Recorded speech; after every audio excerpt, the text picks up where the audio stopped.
Next speaker is Lucy Brisbout, one of our geophysicist geologists in the Earth Imaging and Observation section.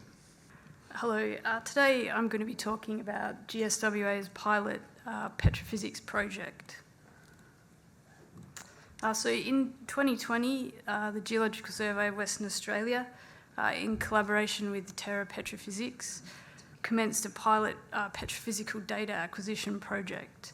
So the aim of this project is to provide a data set of high quality petrophysical measurements from significant drill core that can assist with the interpretation of geophysical data. So one use for this data is as an input for an inverse modelling. So in the example shown here, Gerard has demonstrated that petrophysically constrained potential field inversion, in this case magnetic inversion, results in improved models of the subsurface, which is something that's becoming increasingly important as we explore undercover. So last financial year, we collected petrophysical data from over 3,000 diamond drill core samples. These samples are from EIS co-funded core and company core that was lent to us. The drill core is from several different geological settings, including the Gap, which includes the Patterson, West Arunta, and the Yamana terrains, and we also collected some data in the Kalgoorlie terrain.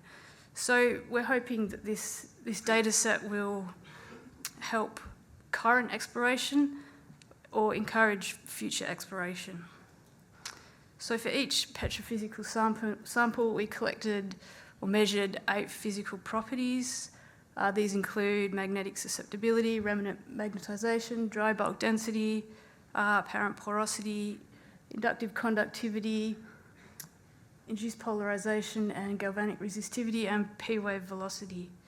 And today I'm going to briefly talk about the Patterson origin and Kalgoorlie datasets.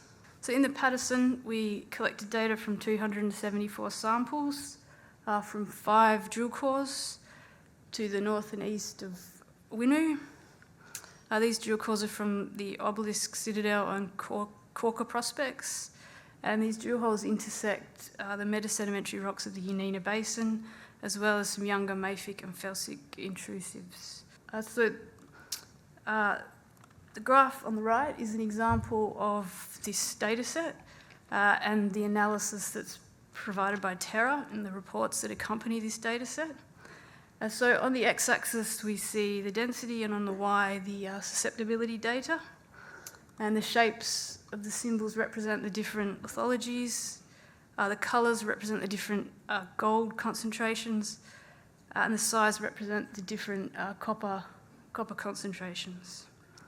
So some observations we can make from this data set are that the weathered samples generally have low densities and low susceptibilities, and that the mineralised samples, so the large colourful symbols, form a broad cluster of higher magnetic susceptibility, generally at or above 1 by 10 to the minus 3 SI.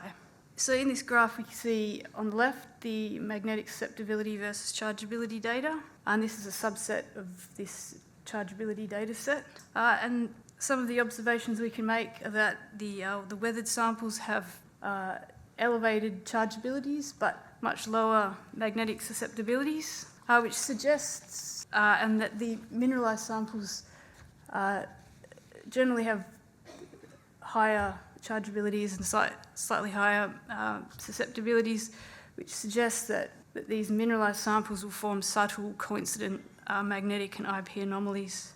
On the right here is the conductivity versus chargeability data.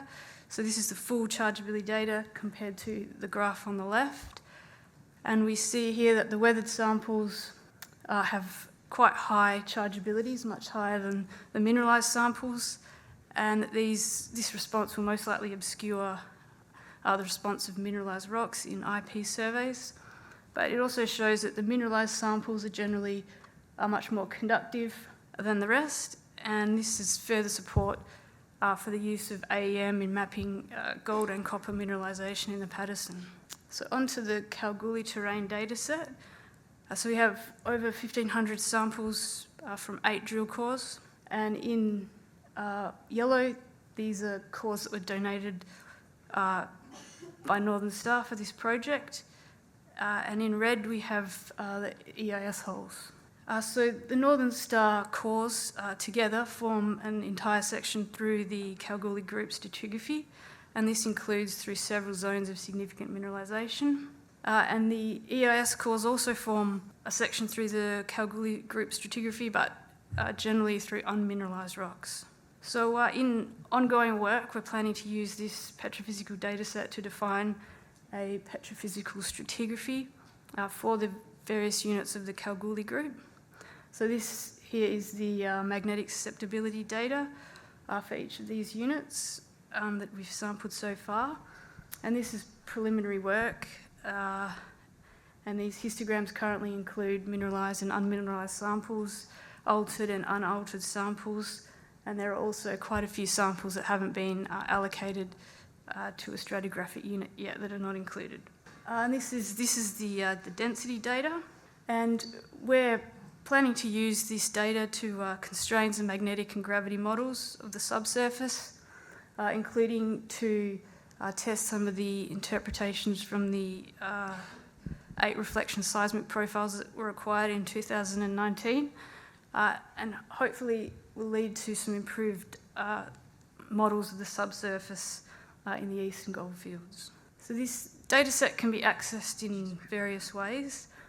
It includes the dataset itself as well as a report with a first pass analysis. It can be accessed through Magix by searching for Petrophysics under method. It can be accessed through GeoView. The reports are in eBookshop, or it can be downloaded directly using these links. So in conclusion, given the promising results from this project and the interest in this dataset that we've had, we're planning to acquire more petrophysical data this financial year.